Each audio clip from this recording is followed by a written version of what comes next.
Assalamualaikum warahmatullahi wabarakatuh. Kembali lagi bersama kami kelompok 5 dari Prodi PGSD Fakultas Keguruan dan Ilmu Pendidikan Universitas Tadulako, di mana kali ini kami akan membahas contoh dan fungsi alat pertumbuhan dan perkembangbiakan pada makhluk hidup, yaitu tumbuhan, hewan, dan manusia. Kalau begitu, mari kita simak pembahasannya. Pada kesempatan kali ini, saya akan menjelaskan tentang alat reproduksi pada tumbuhan berbiji tertutup. Jadi, reproduksi tumbuhan yaitu cara tumbuhan memperbanyak generasinya atau melestarikan generasinya. Tumbuhan Angiospermae ini merupakan tumbuhan berbiji tertutup yang mempunyai alat reproduksi berupa bunga dengan bakal biji terletak di dalam bakal buah. Nah, alat reproduksi jantannya itu berupa benang sari atau stamen, dan alat reproduksi betinanya berupa putik atau pistil. Perkembangbiakan pada tumbuhan tidak hanya terjadi secara seksual, tetapi terjadi juga secara aseksual. Yang pertama, reproduksi generatif atau secara seksual. Pada tumbuhan Angiospermae memiliki bunga, yang dimana bunga itu merupakan alat reproduksi seksual pada tumbuhan Angiospermae yang berfungsi sebagai wadah menyatunya gamet jantan dan gamet betina untuk menghasilkan biji.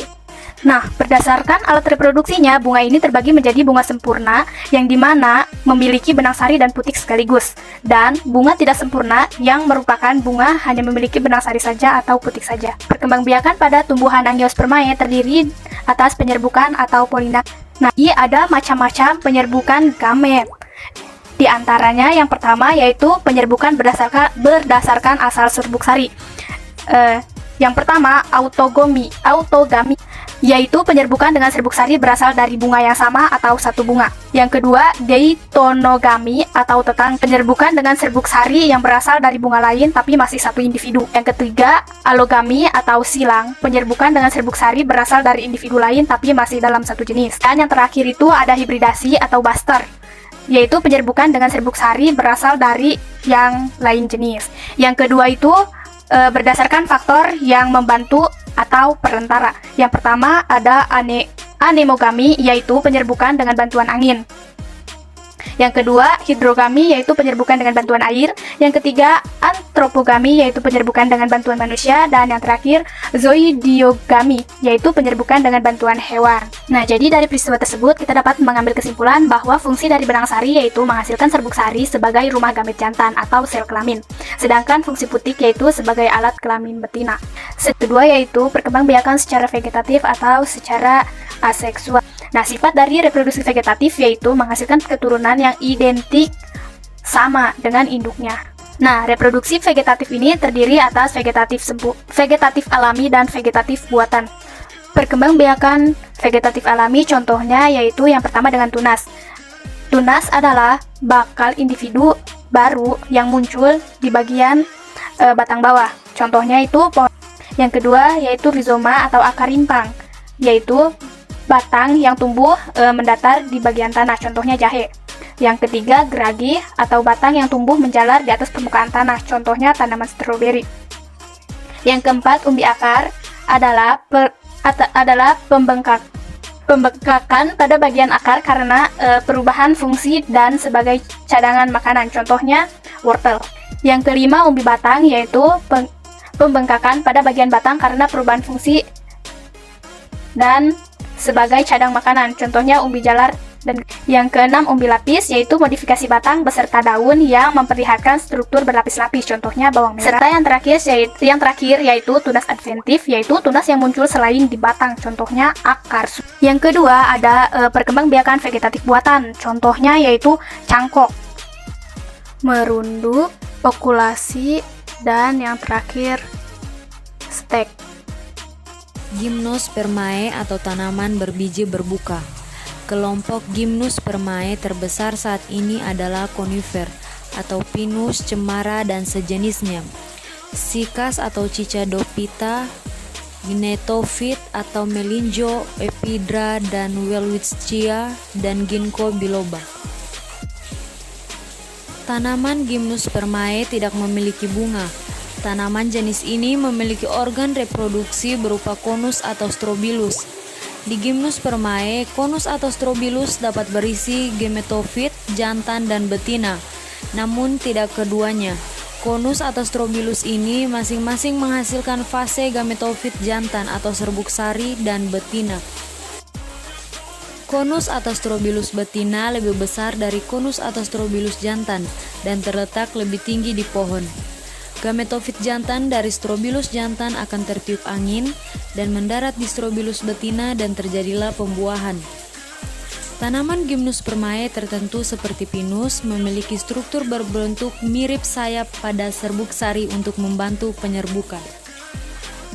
Perkembangbiakan aseksual pada hewan membentuk tunas. Terdapat hewan yang mampu berkembang biak aseksual dengan cara membentuk tunas untuk menghasilkan keturunan. Contoh hewan yang melakukan perkembangbiakan dengan cara ini antara lain hewan dari filium Porifera dan Coelenterata. Hewan dari filium Coelenterata yang dapat membentuk tunas misalnya Hydra sp dan ubur-ubur dari jenis Obelia sp dan Aurelia sp. Fragmentasi planaria merupakan salah satu contoh hewan yang melakukan fragmentasi. Perkembangbiakan dengan cara ini terjadi melalui dua tahap. Tahap pertama adalah fragmentasi, yaitu pematahan atau pemotongan tubuh induk menjadi dua bagian atau lebih. Selanjutnya, terjadi tahap regenerasi, yaitu setiap potong tubuh induk tersebut membentuk bagian tubuh lain yang tidak ada pada bagian tersebut. Pada akhirnya, setiap potong tubuh tersebut akan membentuk individu baru dengan bagian tubuh yang lengkap seperti induknya. Partegonosis secara alami dapat terjadi pada hewan lebah, semut, tawon, kutu daun, dan kutu air. Pada lebah, ovum yang dibuahi akan tumbuh dan berkembang menjadi lebah betina, sedangkan yang dibuahi akan tumbuh menjadi lebah jantan. Lebah betina bersifat steril dan memiliki tugas sebagai pekerja dalam koloni lebah. Lebah jantan bersifat fertil. Lebah jantan mampu menghasilkan sel kelamin yang digunakan untuk membuahi sel telur yang dihasilkan oleh lebah ratu. Lebah ratu adalah lebah yang menghasilkan telur-telur yang menjadi lebah betina dan lebah jantan. Perkembangbiakan seksual pada hewan. Hewan vivipar. Tahukah kamu bahwa kucing, gajah, badak, kerbau, anoa, babi, banteng, paus, dan kambing adalah beberapa hewan yang tergolong hewan vivipar. Tahukah kalian bagaimana perkembangbiakan hewan tersebut? Baiklah, di sini saya akan menjelaskan bagaimana cara perkembangbiakan hewan tersebut.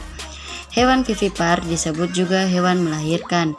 Hewan ini memiliki embrio yang berkembang di dalam rahim induk betinanya dan akan dilahirkan pada saat umurnya sudah mencukupi. Embrio akan memperoleh nutrisi dari induk melalui perantara plasenta. Hewan ovipar, contoh hewan ovipar antara lain cicak, katak, ikan, mujair, ayam, burung elang, dan itik. Hewan ovipar disebut juga hewan bertelur. Hewan ini embrionya berkembang di dalam telur. Telur hewan ini akan dikeluarkan dari dalam tubuh induk betina. Ovovivipar. Hewan ovovivipar disebut juga hewan bertelur dan melahirkan. Embrio hewan yang tergolong ovivipar sebenarnya berkembang di dalam telur, tetapi embrio tidak dikeluarkan dalam bentuk telur seperti pada hewan ovipar. Telur tetap berada di dalam tubuh induk betina. Setelah umur embrio cukup untuk dilahirkan, telur akan menetas di dalam tubuh induk dan kemudian anaknya dilahirkan. Contoh hewan ovivipar antara lain kadal dan sebagian jenis ular. Mengenal sistem reproduksi pria dan wanita. Sistem reproduksi pria berfungsi untuk memproduksi dan menyimpan serta mengantarkan sperma untuk membuahi sel telur. Sedangkan sistem reproduksi wanita memiliki fungsi untuk memproduksi sel telur dan menyediakan tempat untuk janin selama kehamilan. Kedua fungsi tersebut saling melengkapi dalam proses reproduksi. Kemudian ada yang namanya struktur organ reproduksi eksternal pada pria. Nah, untuk struktur organ tersebut terdiri dari pertama penis, kedua skrotum, ketiga testis. Nah, penis adalah organ vital pria yang digunakan untuk berhubungan seksual. Saat mencapai klimaks, sperma akan keluar melalui saluran di dalam penis. Nah, skrotum adalah kantong kulit yang menggantung pada pangkal penis. Kantung kecil dan berotot ini melindungi testis beserta saraf dan pembuluh darah. Nah, kemudian testis adalah organ paling penting dari sistem reproduksi laki-laki yang terletak dalam skrotum. Selain itu, struktur organ reproduksi pria juga didukung oleh organ internal yang dikenal sebagai organ aksesoris. Nah, organ-organ ini meliputi uretra, vas deferens, epididymis, vesicula seminalis, ductus ejaculatorius, kelenjar prostat, dan kelenjar bulboretal. Nah, berbagai jenis organ aksesoris tersebut berfungsi untuk memproduksi, menyimpan, dan mengatur keluarnya sperma.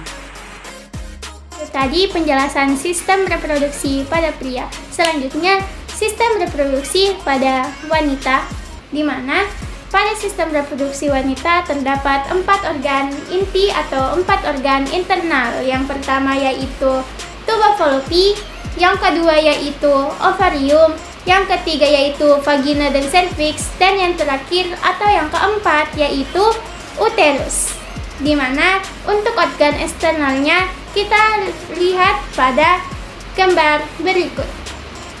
Di mana pada organ reproduksi wanita turut dilengkapi dengan organ reproduksi eksternal yaitu labium mayor, labium minor, kelenjar Bartholin, dan klitoris. Organ-organ eksternal ini berfungsi untuk memicu hasrat seksual wanita, melindungi organ reproduksi internal wanita dari berbagai penyebab infeksi, dan membantu proses pembuahan sel telur oleh sel sperma.